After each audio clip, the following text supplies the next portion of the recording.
Hello, ladies and gentlemen. I'm Ferocious Otter. I'm here. We are talking about Rage of Bahamut, episode 10. Helheim, Land of Lies, I believe it was called. Great episode. Oh my god. Alright, so let's get right into it. I've been waiting for this one to come out. I don't know why. I'm just in anticipation of these episodes now, and this was a very good one. Basically, we're opening up to Rita, and yeah, I do know her name now. I kind of forgot it. We open up to Rita the Necromancer after she's been in the basement looking around, and this guy, the demon-human guy, we still don't know who he is.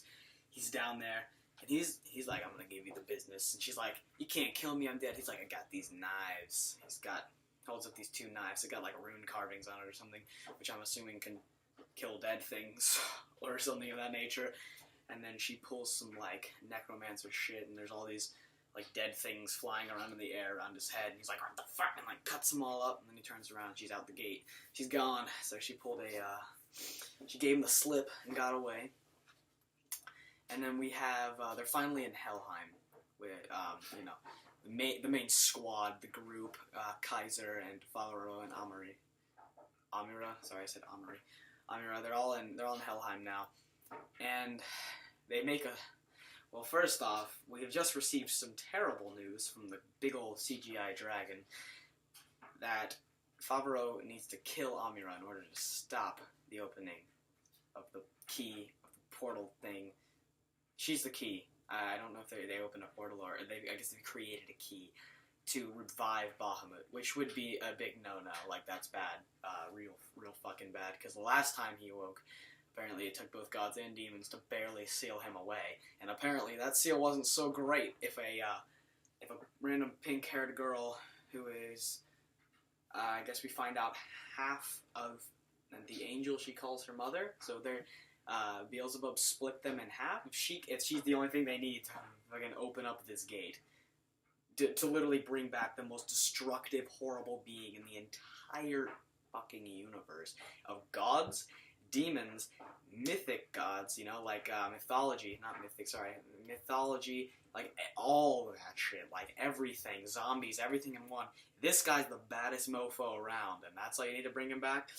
Like, yo, that shit was too easy, that's all I'm saying. Anyway, so then the demon guy shows up again, demon-human guy. Apparently he was Amira's teacher, she says. He's her teacher, and then Beelzebub comes out from behind him, claiming to be the Lord of the Demons, which I guess will eventually lead to a clash with Lucifer, because I think Lucifer's top dog while Satan is sleeping. Like, that's at least what they've been inferring, and like how they set up the hierarchy in terms of Beelzebub asking for permission from Lucifer. But Lucifer's on to him, like he kind of suspects that he's up to something here, and him declaring himself Lord of the Demons would pretty much go against Lucifer being the top dog, so I'm sure we'll see a clash between those two here fairly soon. So anyway, we have this guy who has influenced, oh yeah, major thing. He's kind of all over in everybody's head right now. So Jean d'Arc, the saint who was given the godly sword that could slay even gods, has been corrupted. She's been corrupted by this guy as well as the king. He was working both ends, so he got the king to burn her at the stake, which in the opening we also see her tied up to the giant pole, and they've lit the flames under her. And Bacchus is there, but he's not doing anything. He's like, this smells of rotten heresy. And then he just chills out and watches it happen. It's like, can you do anything about this? Like, clearly there's someone in the wrong here. But I guess he's not interested in helping anybody out or doing anything about it, so he just kind of chills out. He's like, just watch it happen. I guess there's nothing he can do there, I don't know. So she's on the stake, she's being burned, and then the flames shoot up around her, and the gods' faces appear in them, and they're like, we don't love you, we don't love humans at all, you're just our toys, we're only, you're just vessels for Zeus that we're going to use to revive him and all this. So they basically, I don't know if that's legit, like those were actually the gods speaking to her, or that was the corruption from this other guy. I think it probably was, some form of like corruption from him. He's like, working her mind to his own evil ends. So then he gives her that potion, and after seeing what she just saw in the flames, she is, well, not happily, but she drinks it without much thought, and then gets transformed into a demon. And the sword, the godly sword that she got, flies in her hand, and it turns into like this big, badass black demon sword. And she just fucking like sticks it in the ground, and there's all these blue flames everywhere, and the king's like, what the fuck, mate? And then this giant ass like dragon human thing appears out of the ground and flies off. So yeah, it was pretty intense. They make a sword out of Favreau's tooth, the barb of Bahamut, they call it. And he makes a sword out of that because that's like his badass weapon. And yeah, so that's like his super awesome badass weapon that he uses. Let's see what else. A lot happened in this. I have to just like because I just watched it and I really liked the episode, and it just gets me out. That intro, the intro to the show is just awesome. It's just really on point, and I just get into it. It just brings like the whole show into a whole new epic level. Whenever I never skip the intros in anime. I think they're good, even when they're not so good. I just have to watch them because it's a part of the show, and this one you definitely need to watch it if you're watching anime because it pumps you up for it, and you're ready to fucking see these demons and angels and gods and Favreau kicking ass, and it's awesome. It's great. So we close out with them. They've trapped Amira. Her mother, who's actually her other half, basically dies and fades away in front of her after she hugs her. And Favreau and Kaiser are trapped in these two barriers, and they can't get out of it. And if they speak out of turn, they get boiled, they get burned, Kaiser was. And then they raise Amira into the sky, and then a bunch of shit happens, and there's a key on her chest. I guess that's what it is, and appears, and then Beelzebub throws a giant spear, and it sticks her right here, and then she's like.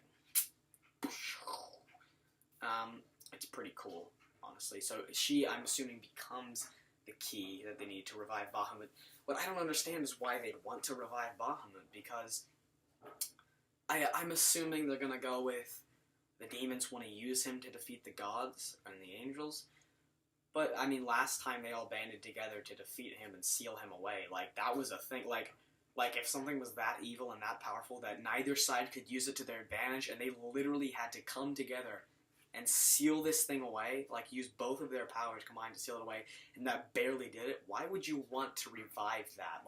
It's not an ancient artifact that you once used, or it wasn't a weapon. Maybe he is a weapon, I'm not sure. But clearly, neither side had good control over him, because they both had to seal him away. I wouldn't revive that. Personally, that's not something I'd ever want to fucking do. But I guess he is being revived, and it looks like he's coming out, as Azazel says when he's in Bacchus's carriage, because after he got his ass kicked by Beelzebub, he flew into the carriage, bonk, and, hit into it, and so now he's being interrogated by Rita and Bacchus, and so I guess Bahamut's going to awaken, and that's probably going to suck for everybody. But, Favreau will find a way. I thought it was an awesome episode, and it really left me waiting for the next one next week. I need to see it. I need to see what happens. And also, we get to see some pretty badass shit from all of the the characters who are not main characters, but the angels and stuff, and just Beelzebub's ultimate power. That guy doesn't give a fuck. He's just and then just locks them all up. He doesn't even barely raise a finger. They're just. It was pretty sad seeing Amira, completely break down when she realized that her mother is just her other half, and not really even her mother at all. That Beelzebub was really just her father, and all these things were created. This show kind of does that. It'll present you with something, and you're like, okay, I can see that, and then bam, it is the worst thing you could have possibly imagined. That episode where Kaiser is in the town, and he's where we first meet Rita, and suddenly it turns into this horrible nightmare, the worst thing you could he was eating maggots, and there's there's zombies everywhere. Like, that's disgusting and terrible. And that's what they did with this scene, I think, as well. Is just the terrible reality is that it's not her mother. It's just her other half, and then it dies away right in front of her. And then she gets immediately turned into the key to revive the most terrible thing in the entire universe. Like, that's heavy. But I really enjoyed how they did that. And I think it's really cool, and I'm loving this show so far. I really loved this episode. So, anyway, I'm Ferocious Otter, not Badger, as I said last time. And this has been my review of Rage of Bahamut episode 10. So I hope you enjoyed it. If you have any comments, go ahead and leave them in the comments section. That is activated, of course. And I'll see you all later.